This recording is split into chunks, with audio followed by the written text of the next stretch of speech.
Shubor nakaslem jong unong san Hima. Ka kinhun ya lekai ka All Meghalaya Traditional Wrestling and Pancreation Association.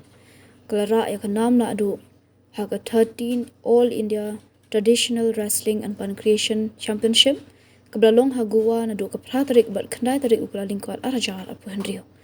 Haga ni ka first amateur mixed martial arts national championship ka Meghalaya team kalayo kur haduk kandai tali kita kemaksiar hanyo tali kirupa bat kandai tali kirnong nak benta bandra ya ketika nam napdeng ki kinhuan ya lekai jong kijila jong kari ka kinhuan ke bawan baar ke de ka Karnataka AMMA Association bat ke kerdan ke balai layo de ke Rajasthan AMMA Association.